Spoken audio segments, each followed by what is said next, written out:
আজকে আমরা বার্নৌলির নীতি বার্নৌলির নীতি সম্পর্কে জানব। তবে বার্নৌলির নীতি সম্পর্কে জানার আগে আমাদেরকে সর্বপ্রথম যে জিনিসটা জানতে হবে সেটা হলো আদর্শ তরল। আদর্শ তরল কাকে বলে? কারণ আদর্শ তরল সম্পর্কে যদি আমরা না জানি তাহলে বার্নৌলির নীতি সম্পর্কে আমরা জানতে পারবো না। কারণ এই বার্নৌলি নীতিটা একমাত্র আদর্শ তরলের ক্ষেত্রেই প্রযোজ্য। বোঝা গেছে? বার্নৌলি নীতিটা আদর্শ তরলের ক্ষেত্রেই প্রযোজ্য। তাহলে আদর্শ তরলের মধ্যে দুটি বৈশিষ্ট্য থাকে। একটা হচ্ছে সান্দ্রতা। সান্দ্রতা বিহীন হতে হবে, অর্থাৎ সেটা সান্দ্রতা আমরা আগের চ্যাপ্টারে পড়েছি যে একটা তরলের মধ্যে বিভিন্ন ধরনের লেয়ার থাকে, বিভিন্ন ধরনের স্তর থাকে এবং প্রত্যেকটা স্তরের গতিবেগ আলাদা, এবং কোনো একটা স্তর যদি তার গতিবেগ বেশি হয় তাহলে তার পাশের স্তরগুলি কি হয়, এই গতিবেগটাকে কমানোর চেষ্টা করে। যেমন একটা ঘরের মেঝের মধ্যে আমরা জল যদি একটু ফেলিয়ে দিই তাহলে জলটা যত তাড়াতাড়ি ছড়িয়ে যায়, সেখানে যদি আমরা মধু ফেলিয়ে দিই, মধু, তাহলে কিন্তু সেটা খুব সহজে ছড়িয়ে যায় না। বা জলের সাথে যদি আমরা কোনো চিনির রস বা মিষ্টির রস যদি আমরা সেখানে ফেলে দিই তাহলে সেখানে কিন্তু অত সহজে কিন্তু ছড়িয়ে যায় না। বা মধু ফেলিয়ে দিলে সেটা অত সহজে যায় না। এর যে কারণ, সেই কারণগুলো কিন্তু একমাত্র সান্দ্রতার জন্য। কারণ সান্দ্রতা হলো একটা তরলের নিজস্ব ধর্ম, তরলের নিজস্ব ধর্ম। আর এটা বিভিন্ন তরলের ক্ষেত্রে এটা বিভিন্ন তরলের ক্ষেত্রে বিভিন্ন। তার জন্য বিভিন্ন তরলের ক্ষেত্রে সান্দ্রতাটা বিভিন্ন রকমের হয়। তার জন্য বিভিন্ন তরলের ক্ষেত্রে বিভিন্ন রকম সান্দ্রতা হয়। আর এই সান্দ্রতার জন্যই কি হয় না, একটা তরল আর একটা তরলের থেকে বিভিন্নভাবে ছড়িয়ে যায়। কেউ সহজে যায়, কেউ আবার আস্তে আস্তে যায়। কারণ হচ্ছে যে বিভিন্ন তরলের ক্ষেত্রে বিভিন্ন যে স্তর থাকে, সেই স্তরগুলোর কি হয় না, অন্য একটা স্তরকে বাধা দেওয়ার যে ক্ষমতা, একে টেনে ধরে থাকার যে একটা ক্ষমতা, সেটা কম হয়। তার জন্য আলাদা আলাদা হয়। তাহলে এই বার্নৌলি নীতিটা হলো একমাত্র আদর্শ তরলের ক্ষেত্রে প্রযোজ্য। আর আদর্শ তরল কোনটা না, আদর্শ তরলের মধ্যে কোনো সান্দ্রতা থাকবে না, কোনো সান্দ্রতা থাকবে না। 2 নম্বর হচ্ছে, আমি যদি সংনম্য নিতে হবে, সংনম্য জিনিসটা কি? গ্যাসটা সংনম্য হতে হবে, অর্থাৎ আমি তাকে যদি প্রেসার বাড়িয়ে দিই, অর্থাৎ চাপ যদি বাড়িয়ে দিই, তাহলে কি হয়, সাধারণ নর্মাল কি হয় না, তার আয়তন কি হয়, কমে যায়। তার আয়তন কমে যায়, আয়তন কমে যায়। তাহলে আয়তন কমবে না, চাপ বাড়ায় কি চাপ কমায়, সেই তরলের ক্ষেত্রে কিন্তু কোনো আয়তন কমা বা বাড়া কিছু হবে না। ঠিক আছে? সেটা হলো কম্প্রেসিবিলিটি। এগুলো হচ্ছে আদর্শ তরলের বৈশিষ্ট্য। তাহলে আর এই বার্নৌলি নীতিটা হলো একমাত্র আদর্শ তরলের ক্ষেত্রেই প্রযোজ্য। এবার ধরে নেওয়া যাক আমাদের এইরকম একটা পাইপ আছে।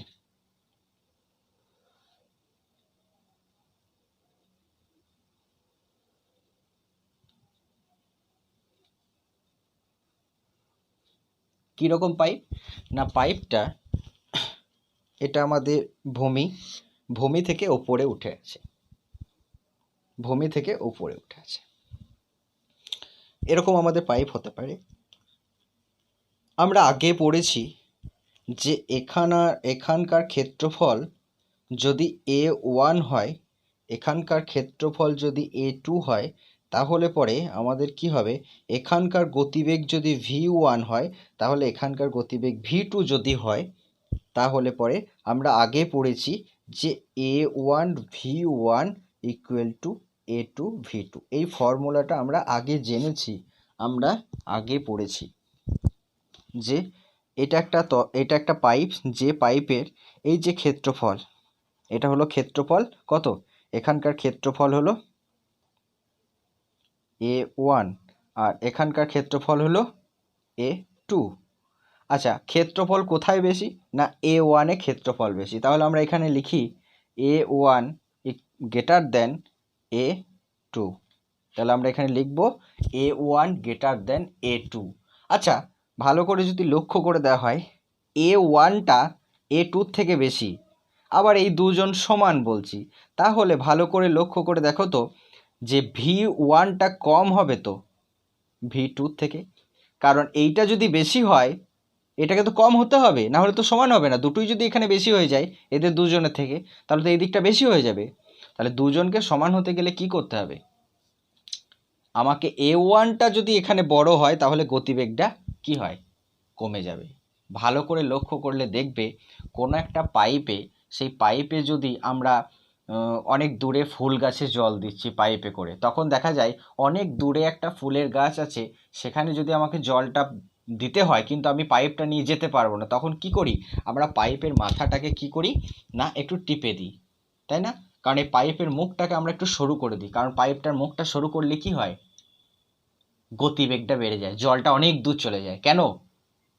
কারণ আমি ক্ষেত্রফলটাকে কমিয়ে দিয়েছি। ক্ষেত্রফলটাকে আমি যদি পাইপের মুখটাকে এরকম করে চিপে দিই তাহলে কি হবে, পাইপের কি হলো, পাইপের ক্ষেত্রফলটা কমে গেল, আর ক্ষেত্রফল কমলে কি হবে, গতিবেগটা বেড়ে যাবে। আর ক্ষেত্রফলটা যদি বেশি হয় তাহলে গতিবেগটা কমে যাবে। অনেক সময় দেখা যায় একটা পাইপের মধ্যে যদি ক্ষুদ্র ছিদ্র থাকে তাহলে জলটা কি হয়, অনেক উঁচু পর্যন্ত বেরিয়ে যায়, অনেক দূরে যেয়ে পড়ে। কিন্তু ছিদ্রটা যদি অনেক বড় হয় তাহলে জলটা বেশি দূর যায় না। এটা লক্ষ্য করলে দেখা যাবে, এটা আমাদের নর্মাল আমাদের বাস্তব জীবনেই কিন্তু এটা দেখা যায়। তাহলে এই জিনিসটা আমরা কিন্তু জানি যে একটা পাইপ যদি এরকম হয় তাহলে এরকম হয়, এই ফর্মুলাটা কিন্তু আমরা জানি।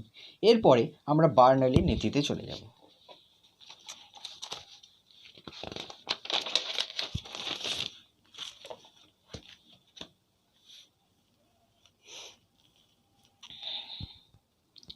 বার্নৌলির নীতি, আমি ধরা যাক এটা একটা পাইপ,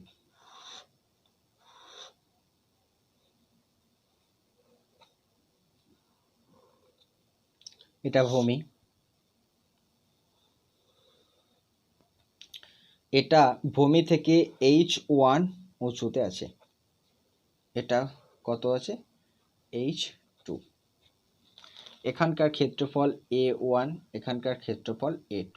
আমি এই বিন্দুটাকে নাম দিলাম A, এই জায়গাটাকে নাম দিলাম B। ভালো করে লক্ষ্য করে দেখো, এটা ভূমি থেকে, মানে আমাদের যেটা নর্মাল ভূপৃষ্ঠ ধরা হয় সেখান থেকে আমি ধরে নিলাম H মিটার দূরত্বে বা H সেন্টিমিটার দূরত্বে আছে, এখান থেকে এটা দূরত্ব ধরে নিলাম H2। এখানকার ক্ষেত্রফল কত, A1, এখানকার ক্ষেত্রফল কত পাইপটার, A2। আচ্ছা, এই পয়েন্টটাকে নাম দিলাম আমি A, এই পয়েন্টটাকে নাম দিলাম আমি B। ঠিক আছে, আমি এখানকার চাপ, এটা হলো ক্ষেত্রফল, মনে রাখবে এটা হলো ক্ষেত্রফল। আচ্ছা, এটাও কিন্তু ক্ষেত্রফল। এখানকার চাপ আমি ধরে নিলাম P1, এখানকার চাপ কত, এখানকার চাপ হলো P2। আচ্ছা, আমি জলের ভর, আমি যে কোনো একটা তরল নিয়েছি, যে কোনো তরল, এখানে তরল যাচ্ছে, আমি ধরে নিলাম ঘনত্ব, সেই তরলের ঘনত্ব D আর ভর M, এই জিনিসটা আমি ধরে নিলাম। তাহলে আমরা কি কি নিলাম ভালো করে লক্ষ্য করতে হবে। একটা পাইপ নিয়েছি, সেই পাইপের মধ্য দিয়ে কি হচ্ছে, তরল প্রবাহিত হচ্ছে, যেটার এক প্রান্ত H মিটার বা H দূরত্বে আছে, উঁচুতে আছে H1, আর একটা আছে H2 দূরত্বে। সেই তরলের ঘনত্ব হলো ডি, ভর হলো এম, সেইখানে একটা তরল প্রবাহিত হচ্ছে যার ক্ষেত্রফল একদিকটা বেশি একদিকটা ক্ষেত্রফল। আমি ধরে নিলাম এটা A1টা গ্রেটার দেন A2। দেখো ভালো করে, এখানটা অনেকটা বেশি, এখানটা অনেকটা কম। এখানকার চাপ P1, এখানকার চাপ P2। আচ্ছা, এবার এখানকার গতিশক্তি কত হবে এ বিন্দুর ক্ষেত্রে?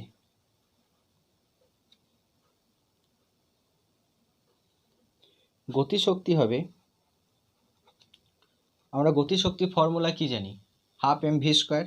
তাহলে হাফ এম, আচ্ছা এখানকার গতিবেগ আমি ধরে নিলাম V1, এখানকার গতিবেগ ধরে নিলাম V2। স্বাভাবিকভাবেই বোঝা যাচ্ছে এখানকার গতিবেগটা একটু কম হবে, কারণ ক্ষেত্রফল বেশি আছে। ক্ষেত্রফল বেশি থাকলে গতিবেগ কম হয়। ক্ষেত্রফলটা আমি পাইপের মুখটা যদি শুরু করে দিই তাহলে গতিবেগ বেড়ে যাবে। তাহলে এখানকার গতিবেগ ধরে নিলাম V1, তাহলে এখানকার গতিশক্তি কত হবে? Half M V1 square. আচ্ছা, এখানকার গতিশক্তি কত হবে বি বিন্দুতে? গতিশক্তি হবে কত? Half M V2 square. আচ্ছা, এখানকার চাপ শক্তি কত হবে? এখানকার চাপ শক্তি হবে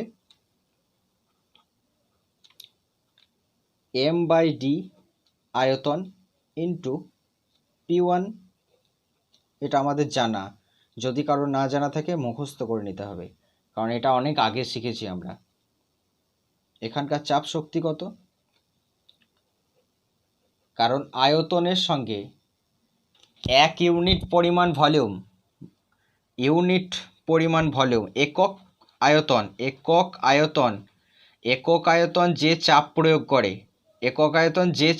করে তাকে বলা হয় চাপ শক্তি। তাহলে এখানে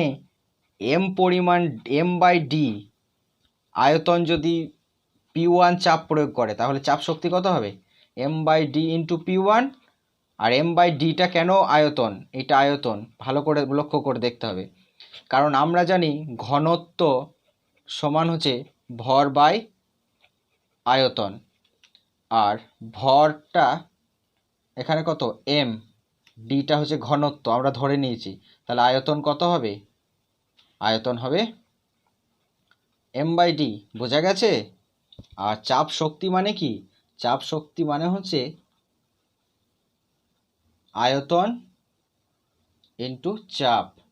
তাহলে এখানকার আয়তন যদি m/d হয়, এখানকার আয়তনও m/d হবে, কারণ জলটা এখানে মাঝখানে দাঁড়িয়ে থাকবে না, এখানেই চলে আসবে। তাহলে m/d আয়তন, তার সাথে চাপ কত? এখানকার P1, তার জন্য P1 গুণ হয়েছে। তাহলে এখানে কত গুণ হবে? এখানে হবে m/d ইন্টু P2। আচ্ছা, আমাদের গতিশক্তি বেরিয়ে গেল, চাপ শক্তি বেরিয়ে গেল, এখানকার গতিশক্তি বেরিয়ে গেল, চাপ শক্তি বেরিয়ে গেল। তাহলে এখানে আমাদেরকে কি বের করতে হবে? স্থিতিশক্তি। স্থিতিশক্তি নর্মাল ফর্মুলা কি? mgh। তাহলে এখানকার তো h নেই, h1 আছে, তাহলে কি হবে? mgh1। আর এখানকার স্থিতিশক্তি কত হবে? এখানকার স্থিতিশক্তি হবে mgh2। জিটা কি? অভিকর্ষজ ত্বরণ। জিটা কি? অভিকর্ষজ ত্বরণ। তাহলে আমি টোটাল জিনিসটা আরেকবার বলে দিচ্ছি। একটা পাইপ, যে পাইপে কোনো একটা তরল যাচ্ছে, যেখানে এইটা H1 উঁচুতে আছে, এটা H2 উঁচুতে আছে, এটা ক্ষেত্রফলটা হলো A1, এর ক্ষেত্রফলটা হলো A2। এটা A বিন্দু ধরেছি, এটা B বিন্দু ধরেছি, এটাকে চাপ P1 ধরেছি, এখানে চাপ P2 ধরেছি, এখানে তরলের গতিবেগ V1 ধরেছি, এখানে তরলের গতিবেগ V2 ধরেছি। তাহলে আর কি ধরে নিয়েছি? যে তরলটা যাচ্ছে সেই তরলের ঘনত্ব D এবং ভর M। তাহলে এ বিন্দুর ক্ষেত্রে গতিশক্তি কত হবে? গতিশক্তির নর্মাল ফর্মুলা আমরা কি জানি? নর্মাল ফর্মুলা জানি হাফ এম ভি স্কোয়ার। ভালো করে লক্ষ্য করে দেখো, হাফ এম ভি স্কোয়ার। তাহলে এখানকার গতিবেগ কত আছে? V1। তাহলে এখানে কি বসাবো? Half M V1 square. ঠিক আছে, হাফ এম V1 স্কোয়ার বসিয়ে দিয়েছি। এখানকার গতিবেগ কত আছে? V2 আছে, তাহলে এখানকার গতিশক্তি কত বসাবো? Half M V2 square. আচ্ছা, এবার চাপ শক্তি। আমরা জানি চাপ শক্তি সমান আয়তন ইন্টু চাপ, এটা মুখস্থ রাখতে হবে। একক আয়তন অর্থাৎ আয়তন যদি এক হয়, আয়তন যদি এক হয় তাহলে পরে চাপ সমান হবে চাপ শক্তি। ভালো করে লক্ষ্য করে দেখো, আয়তন যদি কিছু না থাকে, আয়তন যদি 1 হয় তাহলে কি হবে? চাপ সমান চাপ শক্তি। তাহলে সংজ্ঞাটা হয় এটাই যে একক আয়তন যে চাপ প্রয়োগ করে, একক আয়তন যে চাপ প্রয়োগ করে তাকে বলা হয় চাপ শক্তি। তাহলে সবসময় তার একক আয়তন থাকবে না, তাহলে আয়তনের সঙ্গে আমাকে চাপ গুণ করতে হবে, তবেই চাপ শক্তি পাবো। আয়তনটা কি করে পাবো? আমাদের ঘনত্ব জানা আছে, ভর জানা আছে, এখান থেকে আমাদের আয়তন বের করতে হবে। আমরা জানি ঘনত্ব সমান ভর বাই আয়তন, তাহলে ঘনত্ব ডি, ভর এম, আয়তন পেয়ে যাব এম বাই ডি। তাহলে আয়তন যদি এম বাই ডি হয় তাহলে চাপ কত হবে? চাপ শক্তি কত হবে? আয়তনের সঙ্গে আমরা চাপ গুণ করে দেবো, তাহলে এখানকার চাপ হলো P1, তাহলে এম বাই ডি, এটা হলো আয়তন, এটা হলো আয়তন, তাহলে আয়তন ইন্টু এখানকার চাপ, তাহলে চাপ শক্তি পাবো।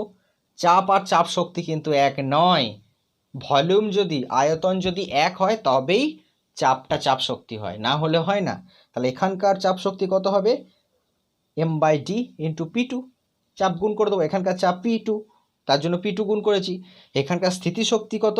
আচ্ছা, স্থিতিশক্তির নর্মাল ফর্মুলা হচ্ছে এম জি এইচ, এমটা হলো ভর, জিটা হলো অভিকর্ষজ ত্বরণ, আর এইচটা হলো উচ্চতা। তাহলে এখানকার কত হবে? এম জি H1, কারণ এখানকার উচ্চতা কত? H1। আচ্ছা, এখানকার উচ্চতা হবে H2, তাহলে এখানে কত হবে? M G H2। এইবার আমাদেরকে একটা বার্নৌলিস থিওরেম অ্যাপ্লাই করতে হবে। আমরা এরপরে দেখব বার্নৌলিস থিওরেমটা কিভাবে অ্যাপ্লাই করতে হয়। তাহলে আমাদের এ বিন্দুতে, ভালো করে দেখো, এ বিন্দুতে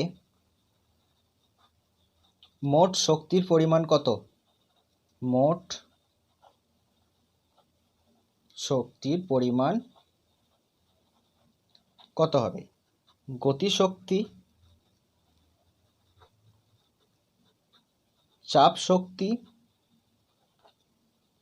এবং স্থিতিশক্তি। চাপ গতিশক্তি কত পেয়েছি? Half M V one square. চাপ শক্তি কত পেয়েছি? M by D P1। স্থিতিশক্তি কত পেয়েছি? M G H1। ঠিক আছে, এগুলো পেয়েছি। আচ্ছা, বি বিন্দুতে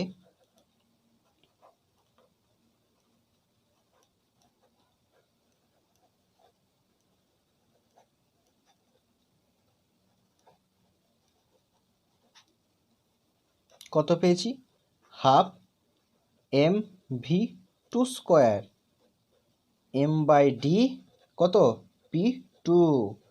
তারপরে স্থিতিশক্তিটা কত পেয়েছি? M G H2। আচ্ছা, আমরা পড়েছি তো শক্তিকে ধ্বংস করা যায় না, শক্তিকে সৃষ্টি করা যায় না, শক্তি কি হয়? সব জায়গাতেই অপরিবর্তিত থাকে। তাহলে এই এ বিন্দুতে টোটাল যা শক্তি পেয়েছি, বি বিন্দুতে যা টোটাল শক্তি পেয়েছি, এই দুজন সমান হবে। তাহলে আমরা লিখতে পারি এম হাফ শক্তির সংরক্ষণ, শক্তির সংরক্ষণ সূত্রানুসারে, শক্তিকে ধ্বংস বা সৃষ্টি করা যায় না, শক্তি কি হয়? যখন যায় তখন একটাই পরিবর্তিত হয় না, কোনোভাবেই পরিবর্তিত হয় না, একটা রূপ থেকে আর একটা রূপে শুধুমাত্র রূপান্তরিত হয় শক্তি। তাহলে এই শক্তিটা আর এই শক্তিটা সমান হবে half M V one square plus M by D P1 plus M G H1 equal to half M V two square M by D P2 plus M G H2। ভালো করে লক্ষ্য করে দেখো, আমরা কিন্তু দুটো বিন্দু নিয়েছি, এখানটা এখানটা। আমরা যদি পাইপটা এরকম নিতাম,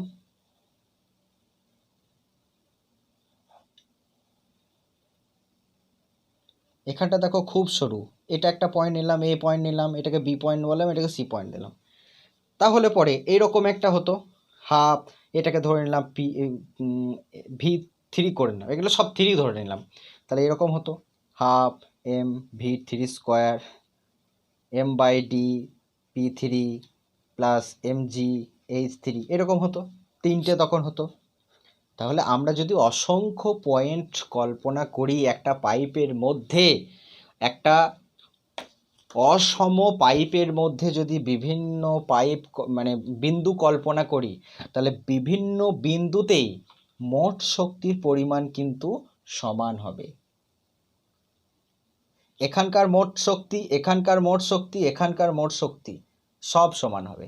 এর মাঝে যদি আরও একটা পয়েন্ট নিই, এখানকার পয়েন্ট শক্তিটাও সমান হবে। এখানটা যদি ডি পয়েন্ট বলি, তাহলে এইখানকার মোট শক্তি, এখানকার মোট শক্তি, এখানকার মোট শক্তি সমান হবে। এটাই বলল বার্নালি, যে এখানটাতে চাপ শক্তি একজনের বেশি হতে পারে কিন্তু অন্য শক্তিটা কম হবে, দিয়ে সবাই কিন্তু মেন যে টোটাল শক্তি, সেই শক্তিটা কিন্তু সবার ক্ষেত্রে সমান হবে।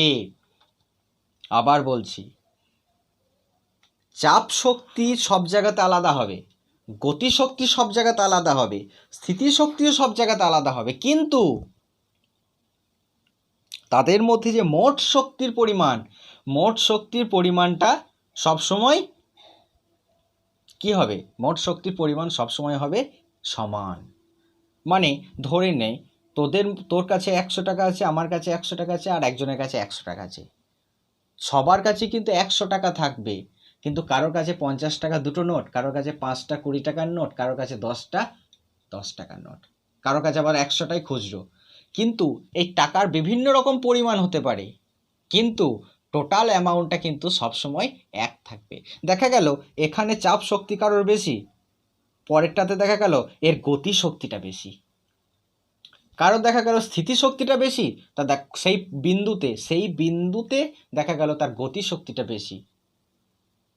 কিন্তু তারা এমনভাবে কম বেশি হবে যাতে করে এই টোটাল শক্তিটা সব জায়গাতেই সমান হয়। অর্থাৎ এই half M V one square plus M by D P one plus M G H one, এটা যেমন কি থাকবে? ধ্রুবক থাকবে। ধ্রুবক থাকবে মানে এটা কখনো কম বা বেশি হবে না, এটা সব জায়গাতে সমান হবে, সব জায়গাতে সমান হবে। এইটাও কি হবে? এইটাও ধ্রুবক থাকবে, এটাও কি হবে? ধ্রুবক থাকবে। তাহলে আমরা এটা এ বিন্দু, এটা বি বিন্দুতে ধরেছিলাম তো, তাহলে আমরা যে কোনো বিন্দুর ক্ষেত্রে বলে দিই, যে কোনো বিন্দুর ক্ষেত্রে কি হবে? যে কোনো বিন্দুর ক্ষেত্রে তখন আমরা এই 1 to 1 গুলো দেব না, তখন আমরা কি লিখব? Half M V square plus M by D P plus M G H equal to ধ্রুবক। ভালো করে লক্ষ্য করে দেখো, আমরা কেন 1 গুলো দিলাম না? 1 বলতে কি বুঝিয়েছি? এ বিন্দুর ক্ষেত্রে, বি বিন্দুর ক্ষেত্রে 2 বুঝিয়েছি, সি বিন্দুর ক্ষেত্রে কি বুঝিয়েছি? 3 বুঝিয়েছি। তাহলে তো আমরা যে কোনো বিন্দু যদি ধরে নিই, আমি ধরে নিলাম এই বিন্দুটা আমি চিহ্নিত করে দিলাম যে এই বিন্দু, তাহলে তখন কি করব? সেই জায়গাকার ভর নেব, সেই জায়গাকার গতিবেগ নেব, সেই জায়গাকার প্রেশার নেব, সেই জায়গাকার জি নেব, সেই জায়গাকার এইচ নেব, মান বসিয়ে দেবো, দেখা যাবে সেটা কি হবে? সব জায়গাতেই ধ্রুবক থাকবে। ভালো করে বোঝা গেছে? এরপরে আমরা সূত্রটাকে আর একটু মডিফাই করব। আমরা আগের পাতাতে কি পেলাম? আমরা আগের পাতাতে পেয়েছি গতিশক্তি half M V square plus M by D, যেটা চাপ শক্তি, into P pressure, plus M G H equal to ধ্রুবক। আচ্ছা, সবার কাছ থেকে যদি আমি এমটা কমন নিই, কি পড়ে থাকবে? V square by 2 plus P by D plus G into H equal to ধ্রুবক। ঠিক আছে। আচ্ছা, এরপরে আমরা কি করব? V square by 2 plus P by D plus G H equal to ধ্রুবক বাই এম। এমটাকে নিচেতে নামিয়ে দিলাম, ইকুয়াল টু কী হয়, ধ্রুবক হয়। ধ্রুবককে যদি মাস দিয়ে ভাগ করা হয় ধ্রুবকই থাকে। এরপরে আমরা কি করব, সবাইকে জি দিয়ে ভাগ করব, সবাইকে জি দিয়ে ভাগ করব। জি দিয়ে কি করে ভাগ করব, আচ্ছা এইটাকে যদি জি দিয়ে ভাগ করি কি হবে, ভি স্কোয়ার বাই 2g হয়ে যাবে, জি দিয়ে ভাগ করে দিলাম। আচ্ছা পি বাই ডিজি হয়ে যাবে, জি দিয়ে ভাগ করলাম। আর এই জিএইচকে যদি জিএইচ দিয়ে ভাগ করা হয়, জি দিয়ে ভাগ করা হয়, তাহলে কি হবে, আর ধ্রুবককে জি দিয়ে ভাগ করলাম। ধ্রুবককে যাই করি না কেন সব সময় ধ্রুবক হয়। আচ্ছা এইটাকে জি দিয়ে ভাগ করলে জি জি কাটবে না, তাহলে ভি স্কোয়ার বাই 2g। আচ্ছা এটাকে কি পাবো, এটাকে বললাম পি বাই ডিজি। আর এটা কি পাবো, জি জি কেটে যাবে, নিয়ে কি হবে, এইচ ইকুয়াল টু ধ্রুবক। এটাই হলো বার্নৌলিস থিওরেম। ভালো করে লক্ষ্য করে দেখো, এই টার্মটার মধ্যে কোনটা কনস্ট্যান্ট আছে, টুটা কনস্ট্যান্ট, জিটা ধ্রুবক। টুটাও ধ্রুবক, এর মান কখনো চেঞ্জ হয় না। জি এর মান, অভিকর্ষজ ত্বরণের মানও কখনো চেঞ্জ হয় না। তাহলে চেঞ্জ হবে কে, গতিবেগ।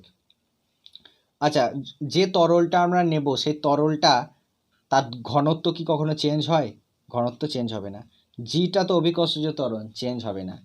চেঞ্জ কারা হয়, গতিবেগ চেঞ্জ হবে, প্রেসার চেঞ্জ হবে, আর কি চেঞ্জ হবে, উচ্চতা চেঞ্জ হবে। আমরা যেমন পাইপটা নেব সেই পাইপের গতিবেগটার উপর ডিপেন্ড করবে, সেই পাইপে যে তরলটা নেব তার উপর ডিপেন্ড করবে, তার প্রেসারটার উপর ডিপেন্ড করবে এবং তার উচ্চতাটার উপর ডিপেন্ড করবে। এটাকে বলা হয় বেগ শীর্ষ, টোটালটাকে বলা হয় বেগ শীর্ষ, কারণ এটা বেগটাকে কন্ট্রোল করে। এটাকে কি বলবো, এটাকে বলবো প্রেসার আছে দেখো, এইটা তো কনস্ট্যান্ট, তাহলে এইটাকে এইগুলোর উপর নাম হবে না, এটাকে হবে চাপ শীর্ষ। আর এটাকে কি বলবো, উচ্চতা শীর্ষ। যে কোনো বিন্দুতে পাইপের তার বেগ শীর্ষ, চাপ শীর্ষ এবং উচ্চতা শীর্ষ সব সময় ধ্রুবক হবে, সব সময় ধ্রুবক হবে, এটা মাথায় রাখতে হবে। একজন কমে গেলে অন্যজন বেড়ে যাবে, একজন কমে গেলে অন্যজনকে বেড়ে যেতে হবে অটোমেটিক্যালি, কিন্তু তারা সব সময় ধ্রুবক থাকবে। বোঝা গেছে জিনিসটা। এরপর বার্নৌলির নীতি অনুসারে কিছু আমাদের প্রাকৃতিক ঘটনা ঘটে, কিছু আমাদের বাস্তব উদাহরণ আছে, সেই বাস্তব উদাহরণগুলো আমরা পরের ভিডিওতে আলোচনা করব। ঠিক আছে, এই জিনিসটাতে যদি কারোর কোনো অসুবিধা থাকে আমাকে কমেন্ট সেকশনে প্রশ্ন করবে। ওকে।